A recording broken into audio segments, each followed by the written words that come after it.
제가 잡잡소리 2 해가지고 말했던 게 3가지였잖아요. 미래에는 텔레파시로 소통하는 그런 세계가 올 수밖에 없지 않나. 어떻게 와야 될지 모르겠지만 그런 생각을 했었고, 양자역학처럼 순간순간 변하는 거죠. 순간순간 변하는 걸로 의사결정이 이루어지는 그런 고정성을 좀 더 탈피할 수 있는 방안으로서. 왜냐하면 예를 들면 우리가 뭔가 해석한다는 건 정보를 분절해서, 그러니까 어떤 원본을 분절해서 받은 정보로 해석해내는 거잖아요. 근데 이제 그것도 모자라가지고 빅데이터로 정보를 뽑아내잖아요. 그건 뭐예요? 그 순간순간에 어떤 그 간격을 줄이는 것들이잖아요. 그걸 최대로 줄인 게 뭐겠어요? 텔레파시니까. 그런 생각을 하는 거고, 2번째는 천재라고 해봤자 그들도 그냥 상상의 질서에 저 끝까지 갔구나. 그들이 모르는 건 세계의 원본을 모른다는 거죠. 하지만 그들은 세계의 복사본을 알고 있는 거죠. 그래서 원본을 탐구하려고 하는 게 천재들인 건데, 근데 웃긴 건 세계의 복사본은 누가 만들었어요? 이전 시대에 천재들이 만들었겠지, 원본으로부터. 그래서 어차피 새로 만들어지는 지식도 뭐 그렇게 원본에 가깝겠어요. 약간 그런 허무주의가 있지만, 우리가 그 원본이나 복사본을 위해서 살아가는 건 아니잖아요. 우리가 그 사이에서 과정에서 맛보는 향락하는 즐거움으로 단지 살아간다는 거죠. 그걸 라캉은 이렇게 말을 했죠. 라캉인지 밀렌지 모르겠지만 생에는 의미가 없고 우리가 짓거림으로써 맛보게 되는 어떤 향락, 그거밖에 없다고 굉장히 동의하는 바입니다. 그게 제가 요즘 생각하는 거고, 3번째가 그렇죠. 제가 말했잖아요.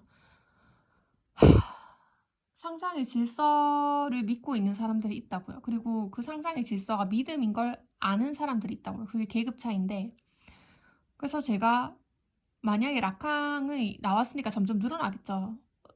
제가 좀 빨리 안 거질 뿐이잖아요. 그리고 저는 이 지식을 은폐할 생각은 없습니다. 왜냐하면 이걸 은폐하는 게 죄를 짓는다는 거 알거든요.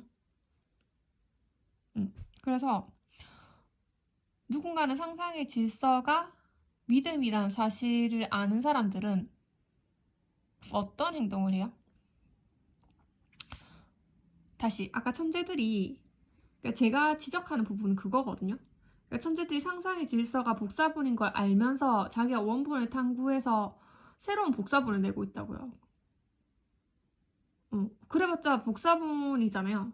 근데 복사본을 원본인 듯이 또 새로운 상상의 질서로 만들어가는 그게 계급체계가 되기 때문에 저는 굉장히 반대한다는 거고요. 그럼 여기서 사람들은,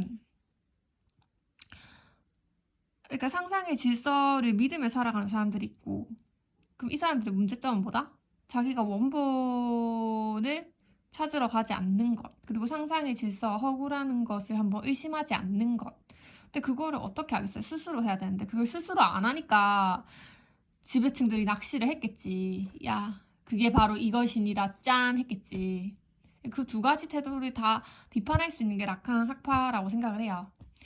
그러니까 지배층이 피지배층한테 명령하는 것, 심지어 그게 공익을 위한 자유로워지라는 명령일지라도 저는 그 명령을 해서는 안 된다고 생각해요. 그런데 그건 이런 문제가 생길 수가 있죠. 그러면 대중들한테 이미 어떤 그런 선택지를 넘겨놓을 때 어떤 혼란이나 문제점을 어떻게 할 건가라는 건데, 솔직히 감히 말하자면 저는 한번 지지고 볶고 스스로 해보면 알게 될 거라고 생각하거든요.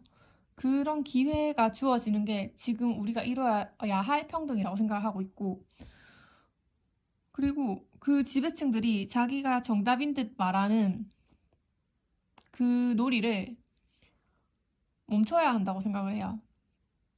더 이상 그들은 정답이 아니잖아요.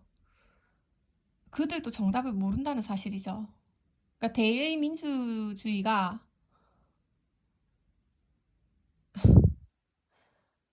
소수의 엘리트한테 모이는 걸로 변질된 지금, 그거는 옳지 않다고 생각해요. 그런 지배 구조에 대해서는 없어져야 된다고 생각하는 입장이고, 그럼 이걸 여기서 나는 이 문제로부터 어떤 해결을 할 것인가를 고민해보고 싶다고 말을 했는데, 그거를 잡잡소리 3에서 얘기를 할 것 같아요.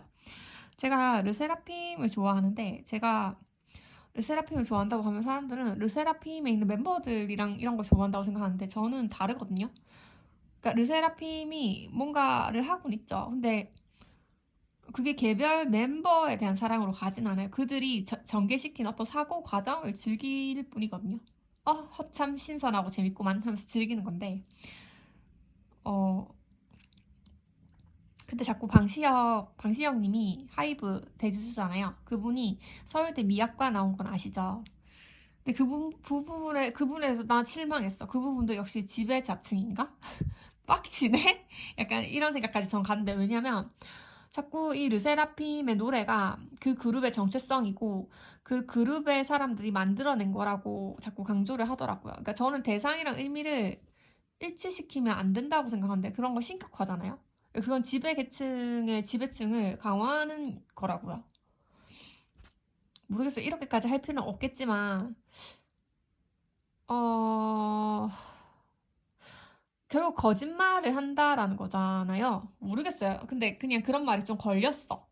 그래서 르세라핌이라는 이거랑 그 멤버 개개인의 정체성을 합쳐서는 안 된다고 생각하는데, 음, 저는 사실 대상이랑 의미를 분리해가지고 즐기고 있다라고 생각을 하거든요. 그래서 르세라핌 얘기를 한번 해봤는데,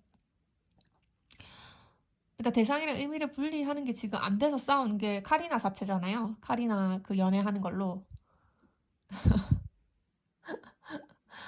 어. 뭐 서글플 수 있겠죠, 팬의 입장에서는. 근데 그렇게 서글프게 하는 게 자기 자신의 환상 때문이란 거 알아야죠. 환상을 깨지게 하니까 카리나가 미운 거잖아. 자기는 카리나가 좋다고 말하지만 사실은 자기가 사랑했던 건 카리나가 만들어주는 환상이었다는 거지. 그럼 그런 사랑이 진실한가요?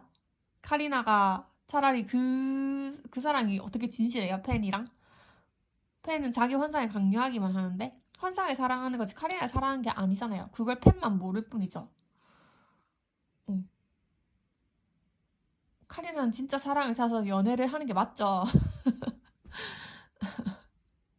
근데 카리나도 너무 음, 음, 그래도 이걸 잘 풀어가는 방법이 있었을 텐데 좀 갑작스럽게 대처를 한 것 같다. 뭐 그 정도 생각을 하고 있습니다. 어쨌건 르세라핌 앨범도 되게 흥미롭고요. 전체 노래가 5곡으로 좀 이어져 나오는데, 맨 처음에 이렇게 나레이션 들어가는 부분들이 있는데, 이건 제가 봤을 때 센세이션을 했어요. 이게 저는 제가 봤을 때 약간 어떤 생명이나 어떤 뭐 제가 내린 결론들 있잖아요.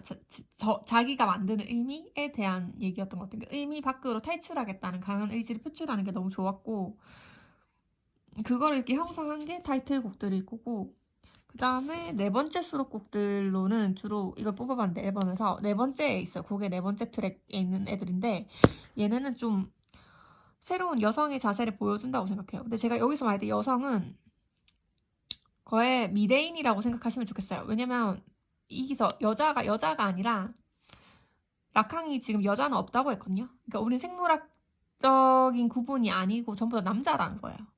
자기 중심적인 인간의 형태로 남성과 여성이 있는 거지 진짜 여자는 없다라고 했거든요. 그래서 저는 그런 의미에서 어떤 여자의 얘기를 한 거고, 이게 신선했던 것 같고,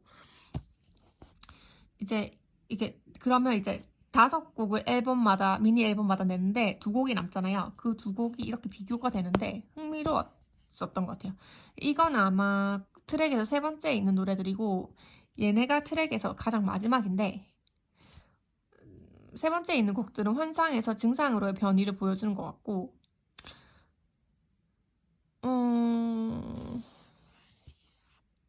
마지막에 있는 타이틀곡은 지금 앨범이 이렇게 쌓여갈수록 증상에서 환상으로의 어떤 이행을 보여준다는 거죠. 아마 이런 순환이지 않아요? 제가 뭐 그 니체의 영원핵이나 시지프스 신화의 어떤 반복이 이렇다니까요. 환상에서 증상으로 갔다가 그러니까 환상에서 증상으로 갔다가 증상의 끝에서 다시 환상으로 가고, 그러니까 환상의 끝에서 증상으로 갔다가 환상의 끝에서 증상으로 갔다가 증상의 끝에서 환상으로 가고, 이 반복적인 어떤 원 같은 이 흐름 속에서 우리가 거기에 의미는 없고 향락하는 거죠. 그런 생각입니다. 그래서 이런 추세를 보면 결국엔 나중에 의미 없는 것을 의미 없음으로 형상화하는 게 현대 예술 아니에요?